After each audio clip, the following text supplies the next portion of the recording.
그를 힘입어라는 제목으로 함께 은혜를 나누고자 합니다.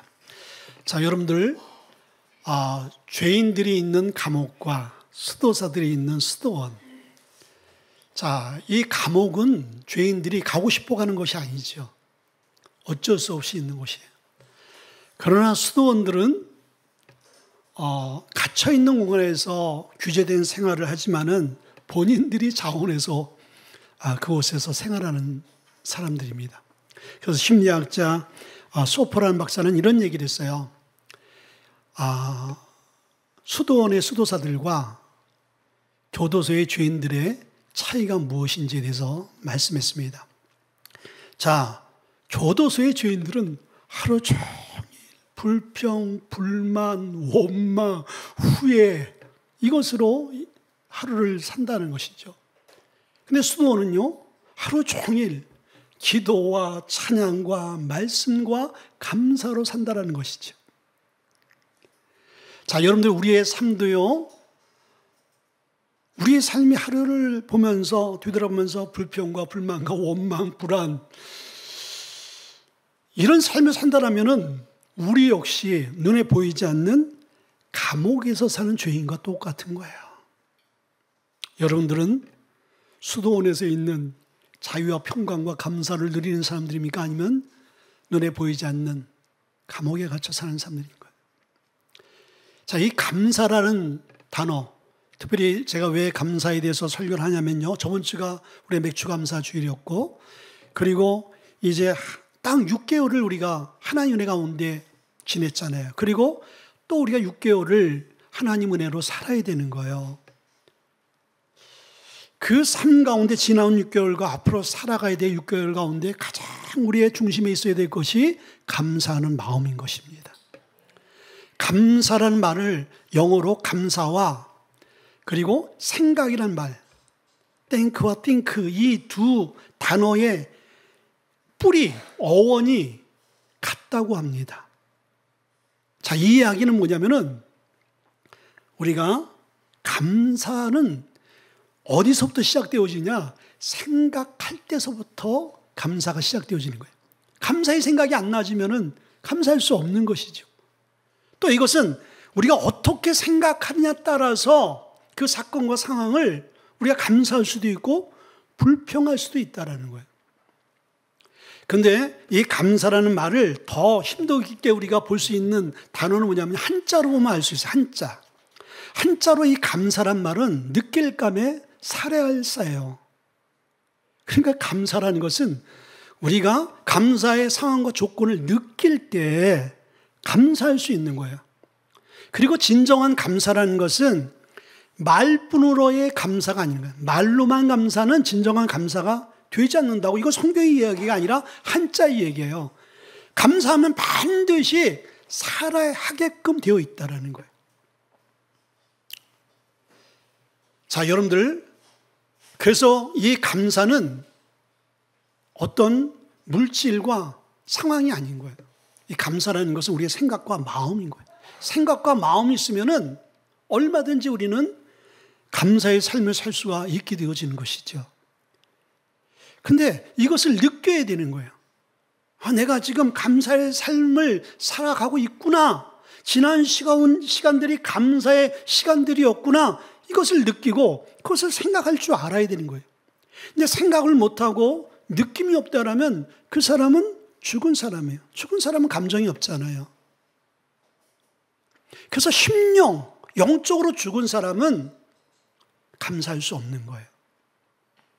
자, 오늘 본문의 말씀은 사도 바울이 골로새 교인들에게 띄우는 옥중서신인 거예요. 감옥에서 그 교인들을 권면하면서 위로하는 거예요. 당신의 신분은 죄수요, 감옥. 그 당시 얼마나 감옥이 열악하고 힘들겠어요. 얼마나 많은 구타와 고문이 있겠어요. 굶주림이 있겠어요. 근데 사도 바울이 감옥에서 쓰는 글들 가운데 계속적으로 공통적으로 보여지는 단어가 뭐냐면 감사라는 말. 감사해라. 사도 바울은 감사할 수 없는 조건과 환경 가운데 있는데 거기서 감사로 충만하고, 그리고 감사의 조건과 환경 가운데 있는 골로새 성도들이 감사하지 못하는 그들에게 향하여서 너희는 감사하는 자가 되라 라고 권면해 주고 있어요. 자, 그럼 그리스도인들은 어떤 사람들이에요? 그리스도인들은 하나님의 뜻대로 살아가는 사람들인 거예요. 자, 하나님의 뜻은 많지만 데살로니가전서 5장 18절의 말씀 보면은 너희는 범사에 감사하라. 이는 그리스도 예수 안에서 너희를 향하신 하나님의 뜻이다. 하나님의 뜻이 뭐예요? 범사에 감사하는 것. 그 범사에 감사하는 건 뭐예요? 모든 상황들을 다 초월하는 거예요. 감사의 조건이 있기 때문에 감사하는 그런 감사가 아니라는 거예요. 그건 세상적인 감사예요. 세상적인 사람들은 감사의 조건이 있을 때 감사해요. 그러나 우리는 감사의 조건이 되지 못할 때 감사하는 것이 하나님이 우리에게 요구하는 감사고 그것이 그리스도인의 특별한 감사인 거예요. 그래서 정말 예수를 잘 믿는 사람들 삶을 보게 되어지면 야, 저 사람은 어떻게 저 상황 가운데 감사할 수 있을까 하는데 가슴에서 우러나는 그러한 감사를 올리는 것을 우리가 보게 되어지는 거예요. 왜 그렇습니까? 오늘 성경에 나와 있는 그러한 삶을 살아내기 때문인 거예요. 그래서 이 사도 바울께서 골로새 교인들에게 권면하는 거예요. 너희는 감사하는 자가 되라. 자, 우리가 6개월을 지나면서 여러분들은 얼마나 많은 감사를 하나님 앞에 고백을 했고 또 하나님 앞에 그러한 삶을 사셨어요. 그리고 앞으로 우리의 삶이 6개월이라는 세월이 하나님 우리의 삶을 이끌어 가실 텐데 이 사건 사고 많은 상황과 환경 가운데서도 하나님 우리를 지키시고 보호하시고 이렇게 예배할 수 있는 이러한 자리로 우리를 인도하신 것은 하나님의 크신 은혜 아니겠습니까? 크게 여러분들 감사의 조건이 오늘 여러분들 하루 숨 쉬고 열심히 생활하고 하루의 생활을 잠으로 이제 푸시고 아침에 싹 건강히 일어날 수 있는 것 얼마나 감사해. 감사가 멀리 있는 게 아니라는 거예요. 자, 그런데 정말 주님이 원하시는 감사, 우리가 드려야 될 감사, 그런 감사는 세상 사람들이 할 수 없는 감사인 거예요. 그러나 우리의 인간적인 생각과 감정과 의지로 할 수 없는 주님이 명령하는 범사에 감사하는 그 감사를 하게 되어지면은 우리의 삶에 하나님의 놀라운 일들이 생긴다는 것이죠. 그래서 우리에게 감사를 말씀하는 거예요. 근데 그 감사는 우리의 힘과 의지로 되지 않는다? 어떻게 해야 우리가 감사할 수 있는가? 성경은 그것을 우리에게 분명히 말씀해 주세요. 첫째는요, 믿음 위에 굳게 서 있을 때 감사할 수 있다. 자, 오늘 2장 6절과 7절에 그러므로 너희가 그리스도 예수를 주로 받았으니 그 안에서 행하되 그 안에서 뿌리를 박으며 세움을 받아 교훈을 받은 대로 믿음에 굳게 서서 감사함을 넘치게 하라. 어디에 굳게 서서요? 믿음에 굳게 서서. 믿음에 서 있지 않게 되어지면 너희들은 감사할 수 없다. 상황과 환경에 따라서 세상 사람들이 하는 감사밖에 할 수 없어. 그러나 범사에 감사할 수 있는 것은 너희가 언제나 어떤 상황 가운데 있을지라도 믿음에 굳게 서 있기만 하면은 감사할 수 있지. 그 얘기를 하고 있는 거예요. 자, 하나님을 믿지 않는 자에게는 하나님을 향한 믿음이 없지요. 자, 믿음 있는 자라는 것은 하나님을 신뢰하고 하나님을 믿는다라는 거예요. 그렇죠. 그럼 하나님을 믿는 자에게는요, 하나님에게 믿는 자에게는 하나님께서 우리의 삶 가운데 역사할 것을 우리가 믿고 감사할 수 있는 그런 신앙이 주어지는 거예요. 자, 요한복음 6장 1절부터 13절의 말씀 보면 우리가 잘 아는 오병이의 역사가 있어요. 물고기 2마리로 또 볼떡 5개로 5,000명을 먹이고 12광주가 남잖아요. 자, 그때 예수님께서 광야에서 저녁 시간을 놓친 그들에게, 제자들에게, 자, 너희에게 뭐가 있느냐? 너희들이 뭐 있는 것으로 저들을 좀 대접했으면 좋겠다. 말도 안 되어지는 이야기를 해요. 그때 아주 셈에 능한 빌립이 쫓아나와서 예수님께 따지죠. 예수님, 아니 지금 이 인원이 남자들만 5,000명인 거예요. 여자와 노인을 합치면요 어마어마한 인원, 10,000명이 넘는 인원인 거예요. 이 많은 사람들을 떡을 조금씩이라도 우리가 먹일지라도 200데나리온도 부족합니다. 근데 그 돈도 없거니와 만약에 그 돈이 있다 그래도 이 많은 사람들 어디에서 물건을 사가지고 이 사람들 먹이죠? 이건 불가능합니다. 근데 이 빌립의 이야기는 딱 현실적이고 그 상황을 직시한 거예요. 맞는 소리예요. 근데 주님이 그걸 모르고 얘기했을까요? 근데 빌립에게는 한 가지가 빠졌지. 뭐가 빠졌어요? 주님이 행하실 그 믿음을 기대하는 그 믿음이 빠진 거예요. 앞전에 예수님께서 인간으로서 할 수 없는 많은 기적과 표적을 보여줬어요. 그 빌립이 그것을 봤다라는 것이지요. 그런데 빌립에게는 예수님은 기적을 행하시는 분인 거야. 무에서 유를 창조하시는 분인 거야. 그 믿음을 갖고 있었는데 현실이라는 상황에 딱 마주치게 되어지니까 자기가 생각으로 눈으로 봤던 그 초자연적인 주님을 향한 믿음이 온데간데 없어지네. 자, 우리가 이렇다라는 거예요. 우리가 알기로는 너무나 잘 알아요. 성경 말씀에 대해서. 암송도 하고 딱 얘기하면 오늘 또 그 얘기구나 안다 말이죠. 근데 우리에게 변화와 역사는 어느 때 일어나냐? 아는 것으로 끝나면은 아무런 변화가 없어요. 그건 세상 사람들도 알 수가 있어요. 세상 믿지 않는 사람도 성경을 많이 읽고요. 성경에 대해서 비판하기 위해서 강의도 합니다. 성경을 인용하기도 해요. 그건 지식적으로 하는 것이죠.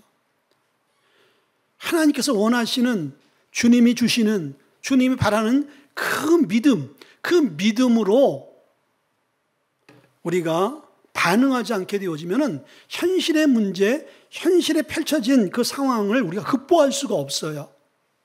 그러니까 믿음이 없으면은 불평할 상황이면 불편하고 원망할 상황이면 원망할 수밖에 없는 거예요. 당연한 거예요.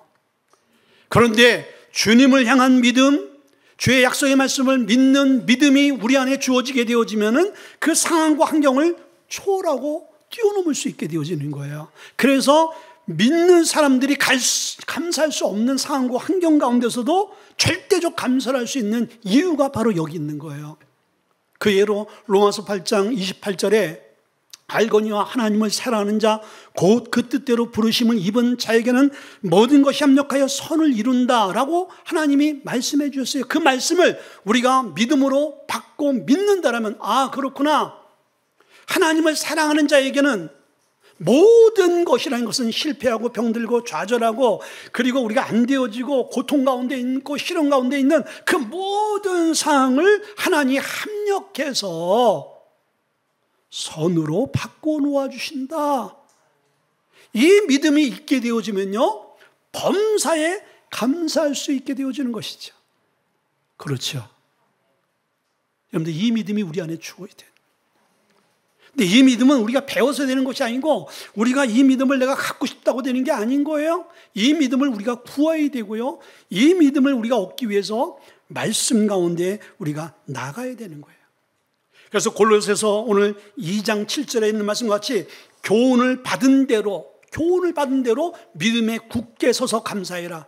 이 교훈의 말씀이 뭐예요? 하나님의 말씀이죠. 하나님의 말씀을 받은 자들은 믿음에 굳게 설 수 있게 되어지는 거예요. 근데 말씀이 없는데, 말씀을 모르는데, 약속의 말씀이 없는데 어떻게 우리가 믿음의 터에 설 수 있냐 이거예요. 믿음의 뿌리가 있을 수 없는 것이죠. 그래서 첫째는 우리는 이 믿음을 구할 수 있기를 주의 이름으로 축원을 드립니다. 두 번째는요, 주님의 평강이 우리를 지배할 때인 거예요. 자, 오늘 15절 말씀 보니까 그리스도의 평강이 너의 마음을 주장하게 하라. 너희는 평강을 위하여 한 몸으로 부르심을 받았나니 너희 또한 감사하는 자가 되라. 아멘. 예수님께서 부활하신 후에 제자들에게 나타났어요. 요한복음 20장 19절에 안식일 첫날 유대인으로 두려워하는 제자들에게 나타나셔서 처음으로 한 말이 너희에게 평강이 있을지어다. 왜 주님께서 제자들을 처음 만났을 때 평강을 얘기했어요? 그들은 예수님의 죽으심을 처참하게 죽는 모습을 보고 우리도 유대인에게 잡혀서 죽을 수 있겠구나라는 그런 두려움에 사로잡힌 거예요. 그의 마음속에는 기쁨과 평안이 전혀 없었습니다. 근데 예수님이 찾아오셔서 그들에게 평강을 먼저 말씀하시고 평강을 주신 거예요. 자, 여러분들 여기서 평강이라는 건 뭐예요? 평안이, 화목인 거예요. 평화인 거예요. 오늘 본문의 말씀을 하니까 이 평강이 우리를 주장하게 하라. 주장이라는 말의 언어를 보게 되지만 다스리는 거예요. 정복하는 거예요. 자, 평강이 우리를 꽉 다스리고 우리를 붙들고 있으면요, 두려움이 우리의 삶을 엄습할 수 없는 거예요. 근데 반대로 주의 평강이 우리의 삶에 없잖아요. 그럼 우리의 삶을 꽉 붙들고 있는 게 뭐예요? 두려움인 거예요. 제자들이 그런 삶을 살았어요. 예수님이 평강을 선포하기 전에는 그 두려움에 꽉 잡혀서 두려움의 삶이 얼마나 여러분들 힘들겠어요? 얼마나 불안하겠어요? 근데 그 모든 것들을 다 떨쳐버릴 수 있는 것은 주의 평강인 거예요. 평강. 실제적으로 여러분들 우리가 감사하는 사람들이 마음의 근심 걱정, 고통이 있는데 여러분들 예수 믿지 않는 사람들 감사하는 사람 보셨어요? 네, 걔 중에는 긍정적인 사람도 있더라고요. 막 감사하려고 막 노력하는데 그게 안 돼. 그런데 예수 믿지 않는 사람들도요, 마음이 평안해 보세요. 어려운 상황 가운데도요, 긍정적인 삶을 가져요. 그렇죠? 그게 여러분들 평강이 우리의 마음에 얼마나 감사의 조건이 되는지 몰라요. 자, 여러분들 우리 안에도 이 평강이 있길 바랍니다. 근데 이 평강은요, 세 가지로 우리가 성경에 보면은 나눌 수 있어요. 첫째는요, 하나님과의 평강인 거예요. 하나님과 나와의 평강이 먼저 이루어져야 되는 거예요. 제자들을 떨고 있는 제자들에게 예수님이 찾아가셔서 예수님과의 관계가 딱, 예수님 살아계시는구나, 예수님 부활하셨구나, 이거를 목격하게 되어지고, 그리고 예수님의 평강이 선포되어질 때 그들이 어떻게 됐어요? 평강을 누린 거예요. 자, 근데 우리가 예수 믿기 전에 성경은 하나님과 우리와의 관계가 어떤 관계라고 말씀해주고 있냐면요, 죄로 말미암아 원수된 관계라고 말씀해주고 있어요. 근데 예수 그리스도의 십자가의 사건을 통해서 그 원수된 우리가 하나님의 자녀가 되어졌다는 것이죠. 그 자녀에게 하나님께서 뭘 선물로 주셨어요? 평강을 주신 거예요. 그래서 먼저는 하나님과 나와의 관계 안에서의 평강이고, 두 번째는요, 내 마음속에 평강이 임해야 되는 거예요. 근데 이 내 마음의 평강은 첫째, 하나님과 나와의 관계 속에서 평안이 이루어지게 되어지면 자연적으로 내 안에 뭐가 있어요? 주의 평강이 있는 거예요. 주님이 내 안에 있는데, 주님이 내 마음을 다스리고 내 마음을 조종하고 계신데 뭐가 두려워요? 그렇죠. 그리고 이 평강은 내 평강으로 끝나는 것이 아니라 이 평강이 이웃으로 흘러가는 거예요. 그 이웃 간의 관계 안에서 이 평안이 세 번째는 이루어진다는 것이죠. 생각해 보세요. 내가 평강으로 채워지지 않는데, 내가 평안이 없는데 어떻게 다른 사람에게 평강을 얘기할 수 있고 편안을 전할 수 있겠습니까? 근데 내 안에 평강과 평안이 충만하면요, 평안을 얘기를 하지 않을지라도 내 삶에, 내 얼굴과 내 말과 내 삶을 통하여 평강이 그냥 흘러 넘치는 것들이 어떻게 드러나는 거예요. 예수 믿지 않는 사람들이 그걸 보면서, 야, 예수 믿으면 저렇게 기뻐지고 감사하고 예뻐지는구나, 이걸 보여줘야 되는 거예요. 아멘. 그래서 우리 교인들은 사명감 갖고 예뻐지기 위해서 막 그냥 인위적으로 우리 막 뜯어곤쳐서, 참 그것도 여러분들 너무 기술이 좋으니까 좋아요. 저도 우리 사람이 눈 좀 올려라, 눈이 너무 작다고, 눈이 처진다고. 나중에 여러분에게 이제 제가 또 어떤 분이야, 목사님 그 눈이 참 좋다고, 작은 눈이 좋다고, 절대 하지 말라고. 또 어떤 성도는 다 하래요. 그래서 한번 제가 여러분의 투표를 받고 투표 끝에 제가 결정을 하겠습니다. 근데 우리 집안 내력이요 다 이게 처져요. 눈이 다 처져서 나중에 이제 어려워하더라고요. 그걸 고려해 주세요. 맞아요. 우리 안에 이 평강을 주님이 주셔야 되는 거예요. 자, 그런데 여러분들, 자, 이 평화는요 하나님께서 우리에게 주시는데, 여러분들 기도의 사랑하면 조지 밀러, 그분을 우리가 떠오릅니다. 이분은요 생전에 5만 번 이상의 기도 응답을 받았대. 대단하잖아요. 자질구레한 거 말고 아주 큼직큼직한 거 기도 5만 번. 나는 5번 정도 받았나? 5만 번. 그리고 이분은 생전에 15만 명이나 되어지는 고아들을 길러냈어요. 기도로 길러낸 거. 돈이 있어서 그렇게 한 게 아니라. 근데 이분이 참 기가 막힌 말을 했어요. 염려의 시작은 신앙의 끝이고 신앙의 시작은 염려의 끝이다. 이 얘기는 뭐예요? 우리가 믿음 없이 염려하면 신앙은 다 끝나는 거고, 신앙이고 뭐고 다 필요 없다는 거예요.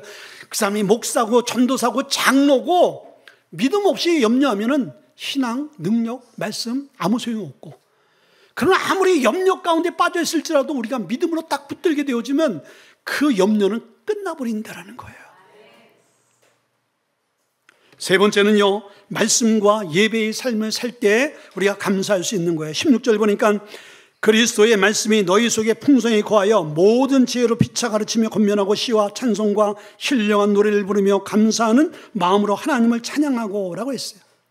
감사의 삶은 그리스도의 말씀 가운데 있을 때 우리가 감사할 수 있는 거예요. 아까 이야기했듯이 로마서 8장 28절에 있는 말씀을 근거로 한다면 그 말씀이 있기에, 그 말씀을 우리가 약속으로 받았기에 불평과 원망 가운데 이겨낼 수 있게 되어지는 것이죠. 그 말씀을 받는 현장의 시간이 뭐예요? 바로 이 시간인 거예요. 여러분들, 이 시간이 오늘 우두커니 앉아있는 시간이 아닌 거예요. 이 시간에 오늘 목사님 스타일은 어떤가 보는 시간이 아닌 거예요. 날 보지 마세요. 저도 모세와 같이, 이건 좀 모르겠어요. 이렇게 이슬람 사람들 보면 쓰는 거 있죠. 2권 쓰는 거. 2권을 쓰고 예배해야지 저를 안 봅니까? 그건 아니잖아. 이 이야기는 우리가 주님의 말씀을 잘 집중해서 받으라는 거예요. 말씀을 받을 때 그 말씀이 우리의 삶에 뭐로 역사하는 거예요? 능력과 은혜로 역사하는 거예요. 만약에 하나님의 말씀이 그냥 글자로, 그냥 이것이 이야기로 끝나버린다면 이 시간 말씀 전할 의미도 없고요, 말씀 들을 여러분들 이유도 없는 것이죠. 그러나 이렇게 우리가 한 주에 말씀을 사모하면서 이 시간 나오는 이유는 뭐예요? 말씀이 능력이 있기 때문에, 말씀이 살아서 우리의 삶을 변화시키고 바꾸기 때문인 거예요. 그러기 위해서는 우리의 삶이 하나님의 말씀을 듣고 하나님의 말씀을 듣는 것이 아니라 마음에 담고 그 담은 말씀을 우리의 삶으로 실천하고 순종하게 되어질 때 하나님 그런 성도의 삶 가운데 찾아오셔서 기적과 표적과 역사와 감사의 삶이 넘치도록 만드는 거예요. 오늘 본문의 말씀도 시와 찬양과 노래로 하나님께 감사라고 말씀 주고 있어요. 시와 찬양과 노래로, 예배로, 말씀으로 사는 사람이 어떻게 감사하지 않겠습니까? 자, 여러분들, 아까 우리가 수도원과 교도소에 대해서 얘기했잖아요. 자, 수도원에 있는 사람들은 하루 종일 뭐예요? 기도와 찬양과 말씀, 예배를 드린다는 거예요. 그러나 감옥에 있는 사람도 하루 종일 불평과 원망과 여러분들 탄식을 하지요. 그곳에는 예배와 말씀이 없습니다. 그러니까 그곳이 어디에? 지옥이 되어지는 거예요. 소망이 없는 거예요. 기쁨이 없는 것이죠. 그러나 여러분들, 함께 갇혀있고 자유가 없는 이 수도원인데도 불구하고 그곳에 왜 기쁨이 있어요? 왜 자유함이 있습니까? 말씀과 예배가 있기 때문인 거예요. 자, 그러면 우리의 삶이 감옥 같은 그런 삶일지라도 이 감옥에서도 기도와 찬양과 말씀의 예배가 있게 되어지면 이 감옥도 뭐가 되어진다? 수도원이 되어지는 거예요. 그래서 여러분들, 실제적으로 지금도 한 감옥에 많은 죄수들이 있는데 예배하고 말씀을 묵상하는 그 죄수들은요, 그 안에서도 감사와 기쁨과 자유함이 있어요, 지금도. 그러나 예배가 없는 죄수들에게는 소망이 보이지 않는 것이죠. 이와 같이 말씀이 우리의 삶 가운데 얼마나 중요한지 몰라요. 마지막으로는요, 예수님을 힘입을 때. 그래서 제목이 그를 힘입을 때인 거예요. 자, 오늘 10절째를 보니까 또 무엇을 하든지 말에나 일에나 다 주 예수의 이름으로 하고 그를 힘입어 하나님 아버지께 감사하라. 그를 힘입는 건 뭐예요? 그리스도를 힘입는 것. 아까 얘기했듯이 하나님이 원하시는 감사는 쉬운 감사가 아닌 거예요. 누구나 할 수 있는 감사가 아닌 거예요. 그래서 오늘 주의 평강이 우리를 마음을 주장해야 되고 주의 말씀이 있어야 되는 거예요. 그리고 가장 결정적인 것은 예수님으로 말미암아 감사할 수 있게 되어지는 거예요. 실제적으로 여러분들 간증이나 저도 뉴질랜드 있을 때 제 옆에 이제 그 일본에서 아버님 한국에서 의사시고 일본에서 오래 사시다가 이분이 뉴질랜드에서 평생을 살려고 먼저 아내는 일본에 있고 먼저 이제 뉴질랜드에서 학생 비자를 받고 비자 문제 때문에 계셨던 다른 교회 집사님이 계세요. 박종호 같이 이렇게 체격이 좋으시고 제가 컴퓨터 모를 때 컴퓨터를 다 가르쳐 주셨어요. 제 바로 옆에 사셨어요. 근데 그분이 낚시하다가 이제 파도에 쓸려 나와서 돌아가셨어요. 갑자기. 근데 하나밖에 없는 외동아들이거든요. 근데 그의 아버님이 의사 되신 분이 장로님이세요. 근데 장례식 날요. 얼마나 하나밖에 없고 다 키워둔 아들인데 그 아들이 자국에다 먼저 갔단 말이죠. 얼마나 고통스럽고 얼마나 여러분들 괴롭겠어요. 근데 장례식 때 하나님께 감사하더라 이거예요. 그동안 그 아들과 함께 했던 시간이 너무나 감사하고 소중하고 그리고 우리가 소망하고 우리가 가야 될 그 하나님의 나라에 입성할 수 있게 인도해 주셔서 감사하고 이 감사가 어디서 오는 거예요? 우리의 정신으로 옵니까? 우리의 감정으로 이 감사가 될 수 있을까요? 하나님이 예수 그리스도의 은혜를 통해서 우리에게 주실 때 이 감사가 우리의 삶 가운데 넘칠 수 있는 거예요. 아멘. 그래서 예수를 잘 믿어야 될 이유, 예수를 잘 알아야 될 이유, 예수님과 관계가 바로 돼야 될 이유가 바로 여기 있는 것입니다. 우리가 감당할 수 없고 우리가 뛰어놀 수 없는 장벽과 그 고통 가운데 딱 우리가 직면했을 때 예수님과 함께하는 사람들은 예수님의 이름으로 일어서게 되어지고 예수님의 이름으로 승리하게 되어지고 예수님의 이름으로 다시 한번 재개하는 능력을 우리가 얻게 되어지는 것이죠. 그렇죠. 자, 어제 우리 청년부흥회 때 오신 강사님이 토요일 날 대전에서 오기가 참 힘든데 우리 김재현 사님하고 고등학교 동창이세요. 그리고 또 그 목사님이 처음 개척할 때 우리 김재현 사님이 악기로 또 이렇게 봉사하고 그 교회를 섬겼던 교회인 거예요. 이건 특별한 관계인 거예요. 그래서 특별한 관계 때문에 오셔서 말씀을 증거해 주셨어요. 근데 한 큰 교회 목사님 선배 목사와 개척을 한 지 얼마 안 되신 후배 목사였어요. 근데 이 고향 선배라 아주 절실한 관계였어요. 그래서 이 후배 목사님이 이 훌륭한 목사님을 주일날 한번 초청해서 말씀을 부탁을 했어요. 그래서 목사님이 시간을 이제 내어서 설교하게 되었어요. 그래서 이제 목사님이 본문 말씀과 제목을 가르쳐 줘야 되잖아요. 그래서 목사님과 통화하다가 목사님 성경 구절은 어디예요?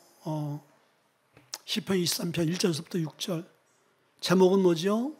그랬더니 여호와는 나의 목자시니. 그때 이 개척교회 목사님이 그 다음에 뭐가 있는 줄 알고 순간적으로 목사님 그 다음은 뭐죠? 그랬더니 그 다음은 그거면 됐지.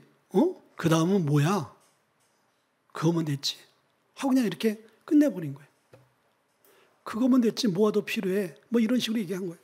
그래서 이제 목사님이 강단에 서가지고 주보를 딱 봤더니 여호와는 나의 목자시니 그거면 됐지. 뭐가 더 필요해? 이걸 써놓은 거야. 그 목사님과 통화하는 내용을 그 순수하게 그 개척교회 목사님이 여호와는 나의 목자시니 그거면 됐지. 뭐가 더 필요해? 저는 이 말씀을 이렇게 보면서 야, 맞다. 시편 23편은 다윗의 고백이자 여호와는 나의 목자시니 내게 부족함이 없도다. 자, 우리는 누구나 다 이 고백을 해요. 그리고 우리는 예수님 한 분이면 우리의 삶 가운데 뭐 부족한 게 뭐 있어요? 예수님 한 분 충분하죠. 그런 고백을 많이 합니다. 근데 실제적으로 우리의 삶이 예수님 한 분으로 충분하냐 이거예요. 하나님 한 분으로 충분하냐 이거예요. 그런데 그렇지 못할 때가 너무나 많은 거예요. 힘들고 어려운 상황을 딱 만나면은 처음엔 예수님께 뭔가 구했다가 예수님이 침묵하고 계시는 것 같으면은 그때 다른 방법을 찾지요. 예수님 외에 다른 방법, 예수님 외에 다른 것이 뭐 없을까? 찾는 우리의 모습을 그게 뭐예요? 믿음 없는 우리의 모습을 보는 거예요. 예수님을 신뢰하지 못하는 것이죠. 제가 우리 사람하고 뭘 약속했는데 우리 사람이 아주 1분 간격으로 저한테 물어보는 거예요. 그거 언제 해? 그래 언제 해줄게. 또 1분 지났는데 그거 언제 해? 그거 언제 해준다니까. 또 1분 지나서 그거 언제 해? 해주는 사람의 마음이 어떨까? 우리 영철 사람은 안 해주신대.